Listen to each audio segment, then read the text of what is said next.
Slurpty-derp, my G's. Hope you're all doing okay. It's Monday, and today is a small little phase plant tutorial in store for you guys. I'm going to try and keep it nice and simple again as well. Like I mentioned, I wanted to do some more phase plant sound design, but just try and make cool sounds. Keeping things as straightforward as possible, so it's not too overwhelming of a synth to use. Before that, just want to give a couple of quick shout outs to all of the new patron members. Big ups especially to my G DJ Ride, who recently rejoined. DJ Ride's been, I think, he's my second ever patron since I started on that platform about 3.5 years ago or so. So thanks to you, Ride, back in the house, much missed and beloved. Great to have you back. And also want to big up to the new members that have joined: Christian, DJ Sine, Marius, Rotem as well. Big ups to you. I see you on the YouTube comments for a while now. Siquia PL, I don't know how to say that properly, sorry. Guiez, Sound Artifacts, we've got another artifact in the house. Thanks for joining as well. James Osborne, big ups to you. And also big ups to Faultline for getting a year subscription. And Callum Davies as well, thanks for joining the Corporal Cowbell squad. I like those names. They are a bit inspired by one of my favourite movies, which is Full Metal Jacket. It's not my favourite movie, it's just one of them. I have a lot of favourite movies, but Stanley Kubrick is definitely one of my favourite directors. I wrote a study on a case study at school on Full Metal Jacket and how it... I digress. The parables of phase plant. Anyway, here is the here is the phase plant bass that we're going to be covering today. It sounds like this with the drums at the slow version, and at the fast version. And now we'll do it sort of just on its own without the drums, because the drums were just a sort of break I threw in, and they don't necessarily reflect the best combination of what drums could work with this bass. Also, I'm going to be doing a group class soon on building and structuring a 3D drum group from scratch. When I say 3D, I mean, just a very a drum group with a lot of depth and dimensions to it, and a lot of uniqueness. And we're going to do a class on how to build something like that. I haven't set the date yet, but it'll probably be in December at some point. And yes, this is the, I haven't named this one yet, but I'm going to walk you through how I created this simply using a sine wave and a triangle wave. That's really, really all it is, you know. I quite like this. I made it a fast version first, and then I put this slow macro on, and I think I actually kind of prefer it with the slow mode on, so we'll design it with that mode switched on, okay? All that's controlling is the speed of the LFO here. There's just two LFOs. One is like doing this main downward movement, and then there's another one which is like just offering a little bit of variation across a couple of extra parameters, you know? Oh, beautiful. Yes, so let's turn off the distortion and effects lanes, because they are quite overwhelming. So we'll start off. We just get that basic synth kind of movement right, and then all the effects will just be some nice embellishments that will just take the sound to a more organic stage, okay? So if we start off with the absolute minimum, we'll turn the unison off, and basically, like I said before, we've got a sine wave, okay? And we've got a triangle wave. And the triangle wave is FMing into the sine wave, so just selecting the output here, dragging that to the phase here, and then just tweaking that a bit to the left. I've done it this way. It doesn't really matter if you go left or right, it will just sound slightly different. And then I've turned the gain off on the triangle wave, so the output is only coming from the sine wave up here, okay? And so the triangle wave is set to -12 roughly. I like to detune things a little bit for a bit of extra realism, you know, and a bit of variation in pitch, just very slightly. Here you can see again I've done 24.11, just to keep things a bit more realistic, you know. It's not always got to be perfect. So FMing that into here, simply done, okay? And then what we've done to create an extra bit of a kind of growl to it is I've used the sync mode here. So on this triangle, what you have is if I take that off and bring it back down to 0, you know, a triangle is quite a soft wave. So the reason that this has become more aggressive and it's almost like turning it into a saw wave a little bit, you know, is because I've used the sync mode. And yeah, this is basically being modulated on this main LFO. Okay, so a ramp down is just turning the sync up a little bit. And that's what's giving us a bit more of a saw wave characteristic, a bit more of an aggressive timbre, if you will. And remember, this aggressive kind of tone that we're putting into this triangle is going just directly into our sort of sub bass almost, you know? So everything's still going through the sine wave, so it sort of becomes a bit softer by nature, you know, because we're not FMing that sort of harsh sync kind of effect straight into the output. We're not outputting it straight to the next stage. We're running it through the sine wave, so it sort of softens it up by, you know, just the way that we do that, because the sine wave is obviously very soft, and we're sort of multiplying the sounds together with the FM. So naturally, you're going to get a bit more of that sine wave kind of softness in the whole sound again, you know. So that's why it's got this sort of aggressive touch, but it's not completely, you know, bleeding your ears, you know. We've got a couple of extra things to do before we move on to the effects, and that is I've put a unison mode on this triangle as well. So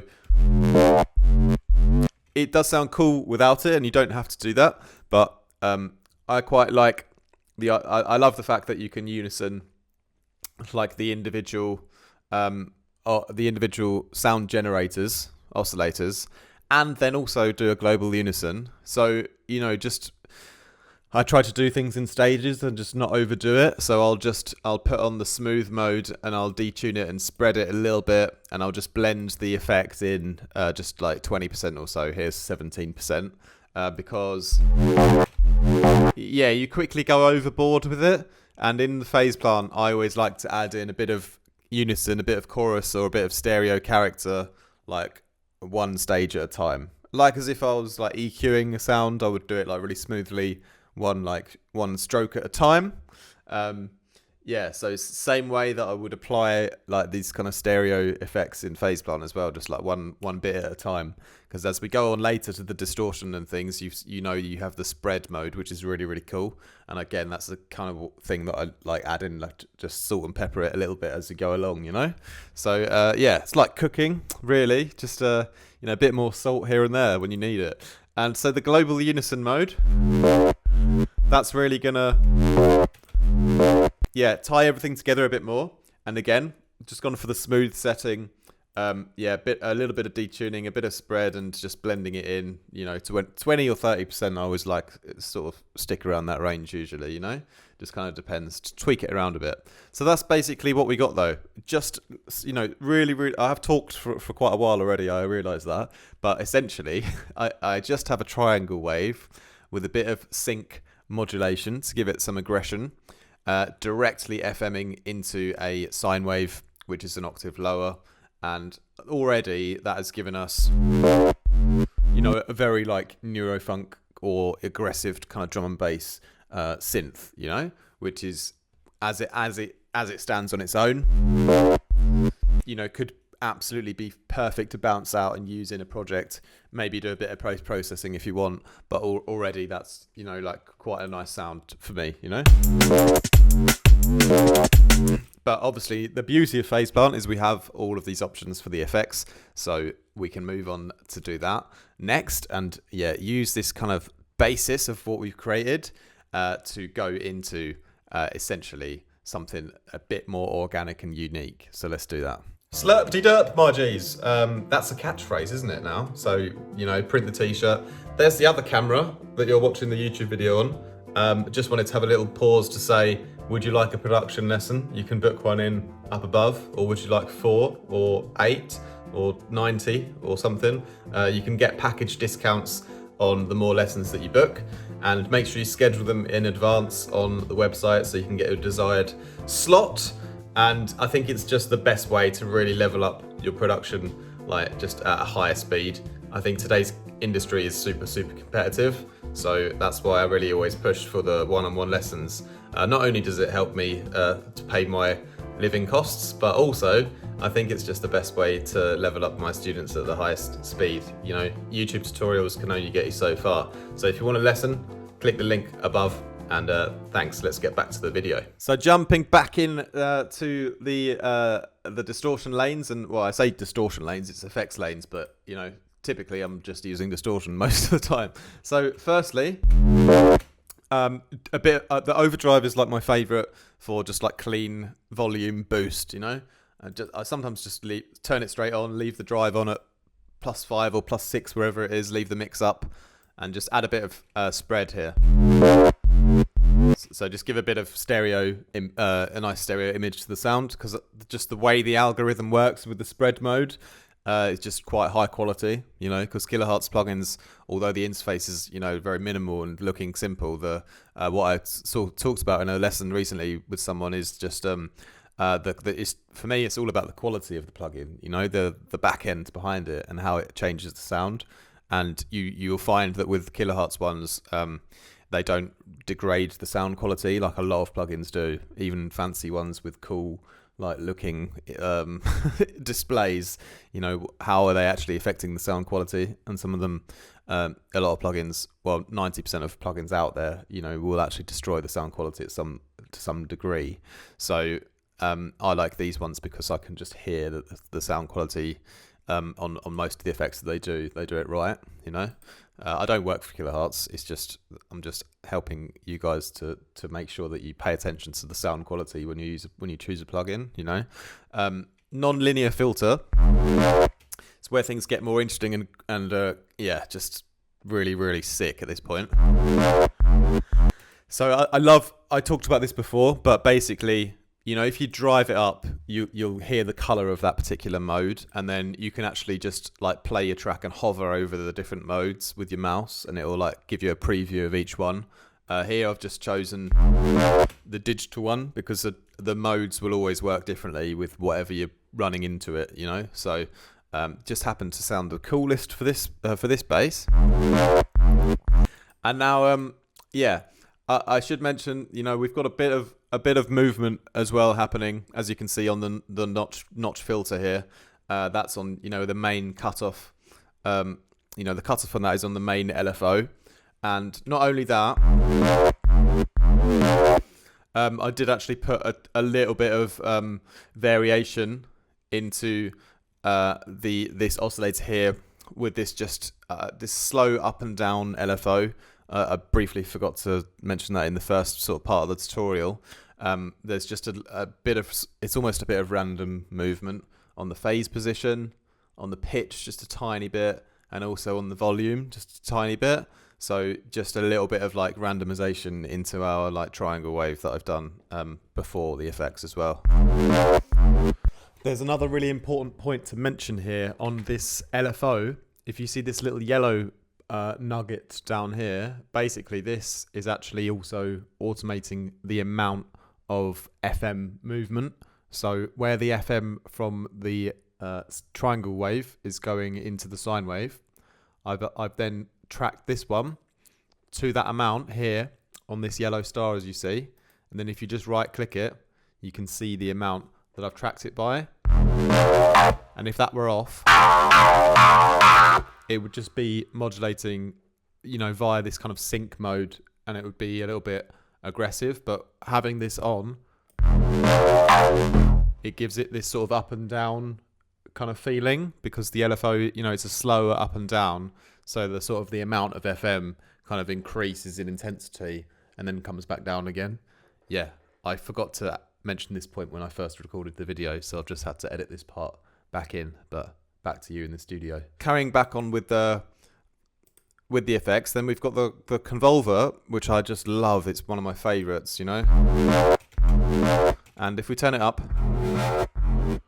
you know, I like to just use a really, really tight one. So the synthetic folder, you got the white blur 50 milliseconds. Sometimes the white decay 50 milliseconds can be cool.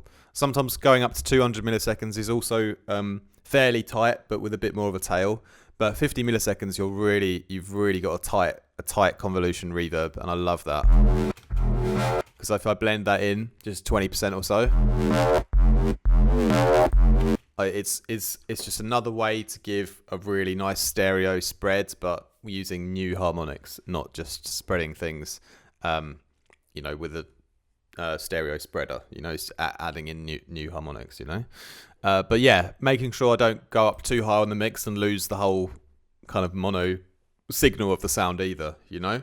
Technically, I could set up a group and have this coming in, you know, EQ the low end out, and you know, put it in on top of everything.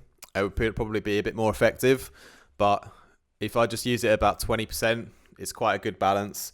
And then, you know, I've got a lot of other things that are going to sort of turn the volume up again afterwards anyway. So it's just a bit quicker to do it like this while I'm doing sound design, you know. Then we can go on to the next effect, which is the delay. I've just got a 1% delay on. So it's just really, it's just a natural putting it in a room kind of effect, you know, 1%. Then we've got the phase distortion. This one is really cool because here I've got some modulation happening again. So we're just like emphasizing what we've already made now at this point. We're just emphasizing the growl and increasing the dynamic of the sound, you know. So everything is going to be tracked to this LFO, which is doing this main movement on the sound, and we're just increasing the dynamic that we've already set up. We're just like emphasizing it, you know. So things that can do that is obviously, you know, if you the top of the LFO, I'll be putting the brightness up there, a bit of volume, more distortion. That'll be at the top, and then, you know, we'll be, you know, modulating things downwards. So basically, things like the phase distortion here. If I modulate the brightness, you know, the tone, to start high and go low, then I'm just going along with that setup that I've already created, you know, and just emphasizing it. So just with a little bit of drive and modulating the tone, it's just going to keep everything in line with the sort of movement that I've set up, and yeah, we'll just get even more punchy and crispy in line with our modulation, you know. Next, similar kind of thing, the ring mod, and this is really cool. If you turn the rectifier all the way up, the bias pretty much all the way up, and put the modulator onto the self mode, what it will do, it's a little bit subtle, but it does actually sort of give like a bit of a boost in like the whole kind of low end and volume as well. So yeah, I just really like the way it gives you like this extra little bit of power. It's like a couple of percent of like more power, you know. And again, putting that on the mix, I'm going to use it in such a way where I improve the dynamic of the sound on the LFO again. Okay, so just mixing it from 0 to 100, just really improving that dynamic range that I'm setting up in the bass sound, you know. So that's really, really important to think about that, you know. So it's not just always flat distortion, flat, you know, ring mod or like flat brightness. You can pump some movement into that to go along with the sort of movement that you've set up, and you'll increase like I said again, the dynamic power of the sound, you know. So reverb 1% again here. Again, like just like the dual delay, it's the reverb here is like it's got a lot of low end in. That's why I've only gone for 1%. If I had enough, like if I could be bothered, if I could be bothered to set up a multi-pass thing, I could put the reverb in like low, pass a bit of it out, you know. But I'm not super keen. I'm not like super bothered about it, to be honest, you know, just because it's only 1%, and it's not really the main effect that I'm focused on for the sound design. It's just like a little bit of a room verb thing again, you know. But at 1%, it's not really interfering with the main part of the sound, in my opinion. It's just enough. The comb filter, this is really cool because you know, like using a flanger or a comb filter or like a pitch shifter, like just changes the pitch of the whole sound a bit, you know. And if I just have that on the mix just a little bit, it's almost like I'm just giving a bit of a pitch drift, or in a sense. I could perhaps modulate this. We could give that a quick go. If I just if I turn the mix up for a moment. It's almost a bit better. So if I put a bit of movement on that filter to give like a bit of a pitch drift, and then bring it back down again.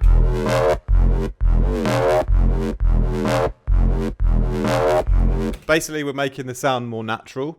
Same way as when I'm using this LFO here, this slow one, to give a bit of adjustment in like on the triangle in the semi tuning, in the D tuning and the phase position, sort of just randomizing it a little bit. Same kind of thing with the comb filter, but the beautiful thing is it's doing it on everything. You know, everything that we've already set up is now happening. We're now putting like a little bit of a pitch kind of drift onto everything, you know, so making the whole sound a little bit more, realistic again, you know. So I really like that. Just makes it a bit more natural again, you know.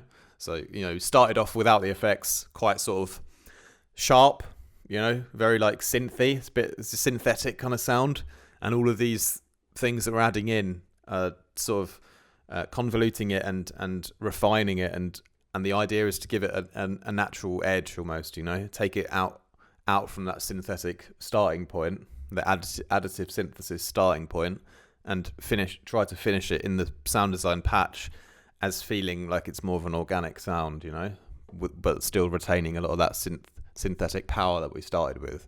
Okay, so similarly, like I did with the phase distortion on the brightness, again here I'm doing like just a high shelf EQ boost, but again, rather than just boosting it flat and leaving it, I'm adding some pump, like our top G Arnold Schwarzenegger likes to pump, likes to add some pump. Yeah, that's not an Arnold Schwarzenegger impression.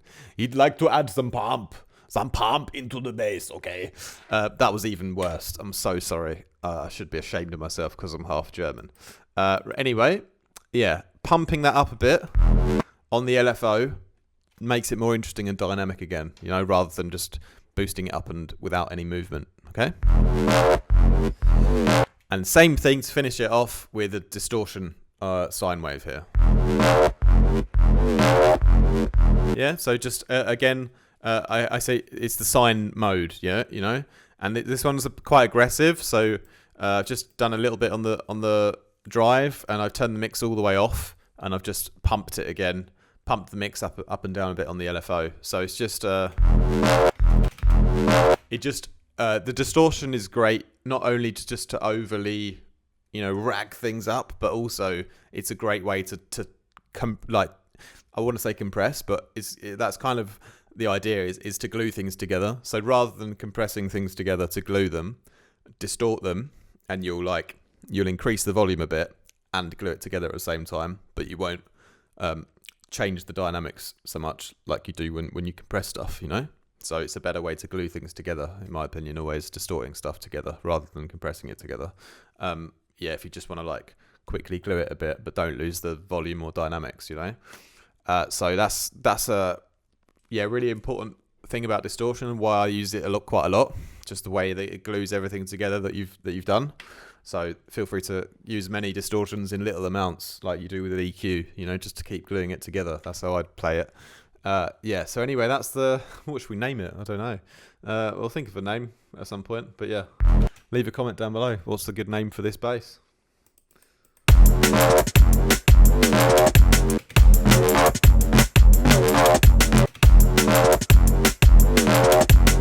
Yeah, really cool though.